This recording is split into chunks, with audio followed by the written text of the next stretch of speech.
Someone actually had the audacity to call Facebook the nursing home of the internet. And to that, all I have to say is you are wildly underestimating the power and reach and potential of what Facebook has to offer. Look, it's been around for a minute and it is not going anywhere. And the thing that so many of you people out there get distracted by when it comes to Facebook is that you are distracted. All the shiny things of all these other platforms that are going out there, you forget that Facebook is tried and true and steady. Like a lot of other social networks, it is a veteran in this space. It is established. It is already growing. It is not trying to figure out how to find its audience or get its legs or popularity or dealing with a lot of crap. Like, it is here to stay. And in fact, it is the most used social network across the world, even in the United States. Over 54% of Facebook users in the United States and in Canada are using Facebook every single day. People are always trying to cancel marketing things because they want you to support another marketing thing. I remember once upon a time, everyone was like, email is dead. Literally, I'm on my email every single day. And everyone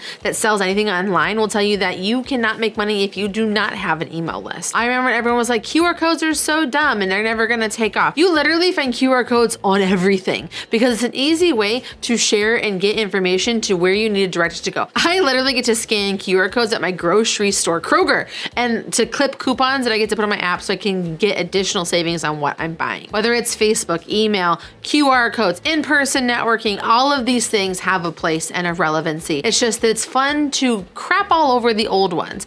But what's important is that you know how to use Facebook so that you can effectively grow. You can effectively build an audience and you can effectively get leads to your business. So let's go over what you need to stop doing. And then we're also gonna dive into what you need to do with my strategy for you at the very end that's going to map out for you how you can revitalize what you're doing with the simple 7-day strategy. Hi, my name is Desiree and I'm here to help you use this social media thing to collect leads and convert them into dollars. Now, when we're talking about what you should not be doing when it comes to Facebook, let's talk about some really simple things that you can do and also some deeper things that you need to do. First and foremost, stop sharing links.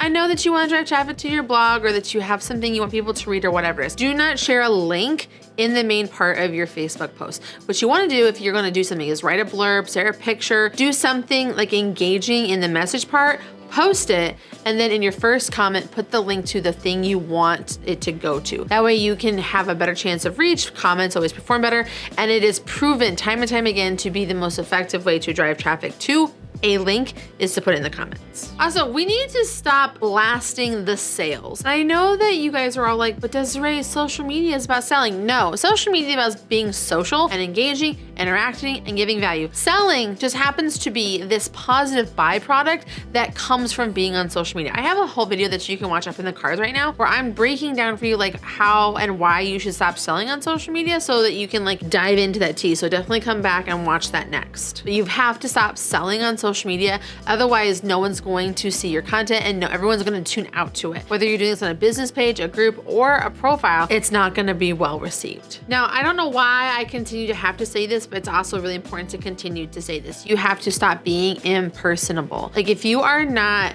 engaging and relating and being a human being rather than like some faceless, nameless brand, your marketing is so circa 1990, it hurts my heart, okay? We want to connect with you as individuals, whether you are a large corporation or not. Even large corporations are made up of people who have stories and things that have happened to them. And you as a large corporation have impacted people. So tell the stories, engage, share the insights, and be the organic thing that you are, not this cold, faceless, nameless thing. And this is one that really drives me crazy, is that you are creating old, stale content. If I see one more post that has like a stock image and a branding logo and like text on the screen, I'm gonna probably throw up. I used to make that content. We did that at All-in-One Social Media, right? Because that was the strategy that worked at the time when we launched, which was in 2015. All right, it's 2024. Like this is not going to work anymore. If you are going to be creating the old way, you're going to be getting the no results. You have to adapt your strategy and post relatable, connecting things that people want to engage with and see. So you need to have that conversation with yourself and their content plan, or even just with us if you want, but how you can have a fun,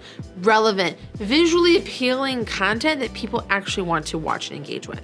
Okay, now that we have gone over all of the nots, let's talk about the do. So the first thing you need to do is you need to have a content plan. Now, I make this really easy for you. Get my free content planning worksheet that I have for you down in the description below if you have not already gotten that already. That's the best place to go, where you can like set your goals and like the intention of the content that you want to create, brainstorm, brain dump, and then know like what you need to create and where and what goal that is supporting. Having a goal that your content is supporting does not mean you're selling something. It means that you have like this intention to what you're doing, but you can still be personable and engaging at the same time. So go grab that free content planning worksheet. Now, the easiest way I have found to get engagement, to get like all of the things, is to tell stories. We experience and do things all of the time. We have done and grown and seen and had so many things happen to us, about us, for us, we have done. And so we have this really great opportunity to share parts of ourselves as people, as a company, as a brand that can connect with people. So tell those stories. Don't keep them too high level. Get really specific, because the more specific that story is, the more relatable that story will be to the people watching it. And it is okay. And in fact, it is highly encouraged for it to be longer. In 2023, my dog died, and it was the most heartbreaking thing for me because I'd had my dog for 15 years and she's my best friend. I had actually had my dog longer than I had been with my husband.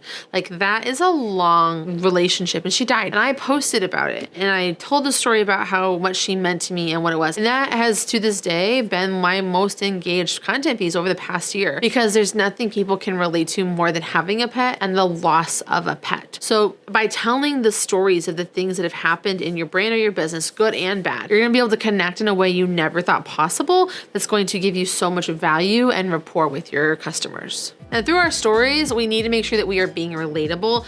I find relatability comes in really great ways, especially through like the right visuals. I recently posted a picture of like me with like this really crazy hair, and I was wearing like my Slytherin sweatshirt, because your girl reps that house of Slytherin over on the Harry Potter world. And I said, my shirt may say Slytherin, but my hair says Gryffindor. And it was just this crazy big hair. And it was really fun and silly and relatable, because it's this idea of like everyone can relate to Harry Potter, everyone can relate to having a bad hair day. And it was just this fun, visual, silly way to connect with people over a holiday weekend, so that I could stay relevant and top of mind, but make people laugh through that social feed. So being relatable, not only through stories, but through situation and visuals, is also a really great way to grow and engage with your audience. Now, I'm a big fan of multimedia content. We're gonna be talking about multimedia in the sense of like, we have three kinds. We have text, we have images, and we have videos. By mixing up this content type on our feed, we're gonna be able to see what our audience really likes to see from us. And within these, we even have like opportunities, like with video, you have not just like reels, but you can also use like Facebook Live,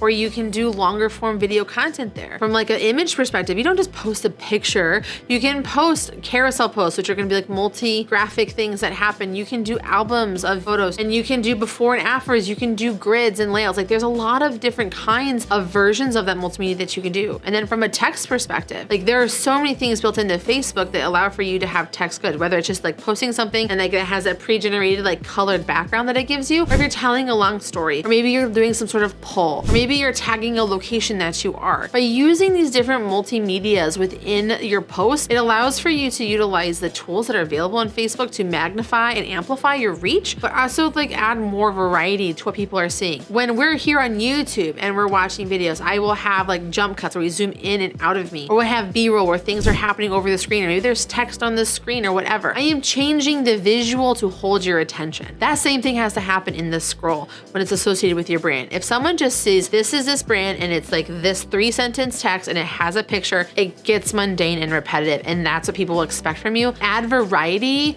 to the kind of post that you are creating on Facebook. The thing about social media that so many brands and businesses forget is that it is social, and the socializing happens in the comments of posts. So if you're wanting engagement on your post, you're wanting not only people to hit the like or have an emotion, you're wanting people also to hit that share button and then comment on it on wherever they're sharing it to or to whom, and then also in the comment section where people are going to be like giving their thoughts or sharing sharing something like a GIF or a statement, or like, oh my God, I love this, or oh my God, let me tell you my thoughts in deep detail about this. Those are the engagement points that we are wanting from our content. So that's the same thing that we need to be doing for other people's content as well. Again, whether you are a business page, if you are a group, if you are an individual using social, doing this is going to be helpful for your reach amplification on Facebook, because people are going to see, okay, well, not only is this brand posting really engaging content, but they are engaging back. Let's make sure more people see them because they're using the platform the way that we want. So get into those comment sections, share things that people are happening. Let's give this an example. Like if you are a local, smaller business. So in my town, there are a lot of really great shops that are selling really cute little things, and I really love to support them. So I will go in and I will not only comment that I love something, but then I will also, if I buy that, I will take a picture of it and I will tag them in the post, and then I'm engaging with that content in like that kind of a visual way where I'm including the brand into my life. Other things that you can do are like sharing other things. So like maybe yours a brand that's a part of a chamber or a networking group, share the content from that business's page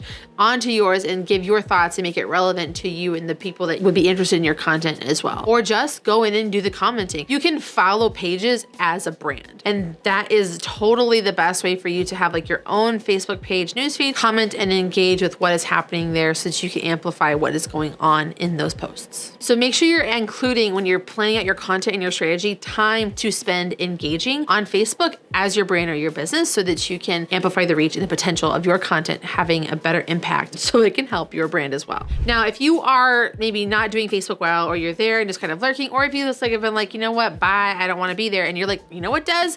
Your video here has brought me back to life and I understand the error in my ways. How can you make Facebook work for you to be effective? So I'm going to give you a simple base structure over the course of 7 days of what you can do to have a presence and be present, but also apply these things that we've just talked about doing to make your content more engaging, more relatable, and more personable. Okay, so what we're gonna do is break our 7 days up into 4 different types of content. It's gonna be 1, 2, 2, and 3, okay? So we're going to, you can mix up how they are, don't do them in this order, just like kind of give this as a base when you're doing your content plan. So you're like, this is what we're gonna kind of talk about over the week, and these are the little buckets I'm putting everything into. So the one is you're gonna talk about business. Again, this isn't gonna be salesy, it's gonna be kind of pretty business heavy. So like, I'm probably gonna share this video on my Facebook page because I want people to understand, like, I think Facebook is relevant and what they can do better in this space. And plus it's already Facebook, so it's gonna work better, right? But I'm not just gonna like post the video up, right? We said we don't share links. I'm going to create probably like a carousel of like different points that I make in the video to give attention. Maybe what I'm gonna do is the like what not to do's, and then they have to go watch the video to get my suggestions and my to-do's to make it successful. So create one business post for sure that's hyper focused on your business, what you do and what